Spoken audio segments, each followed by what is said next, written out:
حضرت محمد صلی اللہ علیہ وسلم پر وحی کا ابتدائی دور اچھا سچا پاکیزہ خوابوں سے شروع ہوا۔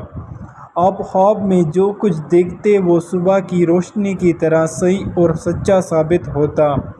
پھر من جانب قدرتی آپ تنہا پسند ہو گئے اور آپ صلی اللہ علیہ وسلم غار حرا میں خلوت نشینی اختیار فرمائی اور کئی دن اور رات وہاں سلسلہ عبادت اور یاد الہی و ذکر و فکر میں مشغول رہتے، جب تک گھر آنے کو دل نہ چاہتا۔ توشہ امرا لیے ہوئے وہاں رہتے۔ توشہ ختم ہونے پر ہی اہلیہ محترمہ حضرت خدیجہ رضی اللہ تعالی عنہ کے پاس تشریف لاتے اور کچھ توشہ امرا لے کر پھر وہاں جا کر خلوت گیز ہو جاتے۔ یہی طریقہ جاری رہا یہاں تک کہ آپ پر حق منکشف ہو گیا اور آپ غار حرا ہی میں قیام پذیر تھے کہ اچانک حضرت جبرائیل علیہ السلام آپ کے پاس حاضر ہوئے اور کہنے لگے کہ اے محمد پڑھو۔ آپ فرماتے ہیں کہ میں نے کہا کہ میں پڑھنا نہیں جانتا۔ آپ صلی اللہ علیہ وسلم فرماتے ہیں کہ فرشتے نے مجھے پکڑ کر اتنی زور سے پنچ کیا کہ میری طاقت جواب دے گئی، پھر مجھے چھوڑ کر کہا کہ پڑھو۔ میں نے پھر وہی جواب دیا کہ میں پڑھا ہوا نہیں ہوں۔ اس فرشتے نے مجھ کو نہایت ہی زور سے پھینچا کہ مجھ کو سخت تکلیف محسوس ہوئی۔ پھر اس نے کہا کہ پڑھو۔ میں نے کہا کہ میں پڑھا ہوا نہیں ہوں۔ فرشتے نے تیسری بار مجھ کو پکڑا اور تیسری مرتبہ پھر مجھ کو پھر مجھے چھوڑ دیا اور کہنے لگی کہ پڑھو اپنے رب کے نام کی مدد سے جس نے پیدا کیا اور انسان کو خون کی پھٹکی سے بنایا۔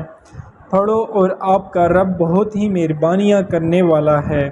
بس یہی آیات آپ حضرت جبرائیل علیہ السلام سے سن کر اس حال میں غار حرا سے واپسی ہوئی کہ آپ کا دل اس انوکھے واقعے سے کانپ رہا تھا۔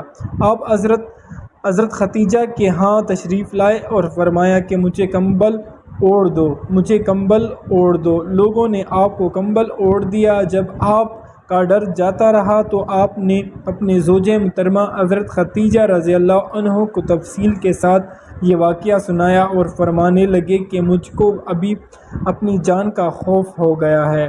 آپ کی اہلیہ محترمہ حضرت خدیجہ رضی اللہ عنہ نے اپنے آپ کے ڈرس بندھا اور کہا کہ آپ کا خیال صحیح نہیں ہے، خدا کی قسم آپ کو اللہ کبھی رسوا نہیں کرے گا۔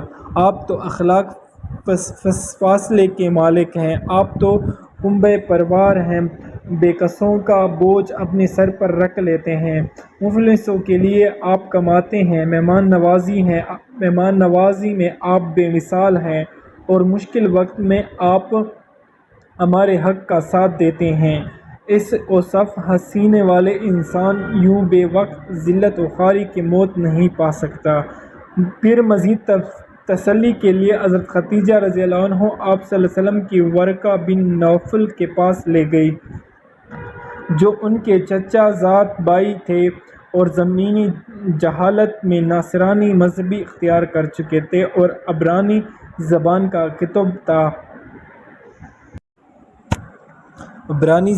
کی کتب تھا۔ چنانچہ انجیل کو بھی حسب منشی خداوندہ عبرانی زبان میں لکھا کرتے تھے۔ انجیل سرانی زبان میں نازل ہوا تھا، پھر اس کا ترجمہ عبرانی زبان میں ہوا۔ ورق اس کو لکھتا تھا کہ وہ بہت بوڑھا ہو گیا تھا، یہاں تک کہ ان کی بینائی بھی رخصت ہو چکی تھی۔ حضرت خدیجہ رضی اللہ عنہ نے ان کے سامنے آپ کی حالات بیان کیے اور کہا کہ اے چچا زاد بھائی، اپنے بھتیجے محمد صلی اللہ علیہ وسلم کی زبان ذرا ان کی کیفیت سن لیجیے۔ وہ بولا کہ بھتیجے، آپ نے جو کچھ دیکھا ہے اس کی تفصیل سناؤ۔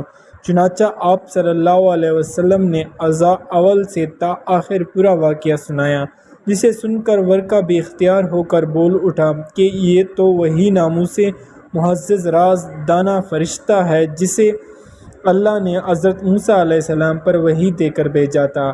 کاش میں آپ کے اس عہد نبوت کی شروع ہونے پر جوان عمر ہوتا، کاش میں اس وقت تک زندہ رہتا جب کہ آپ کی قوم آپ کو اس شہر سے نکال دے گی۔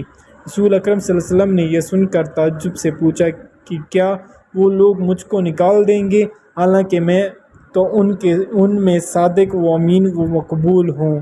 ورقہ بولا، ہاں یہ سب کچھ سچ ہے، مگر جو شخص بھی آپ کی طرح امرائے حق لے کر آئے لوگ اس کے دشمن ہی ہوں گے۔ اگر مجھے آپ کی نبوت کا وہ زمانہ مل جائے تو میں آپ کی پوری مدد کروں گا۔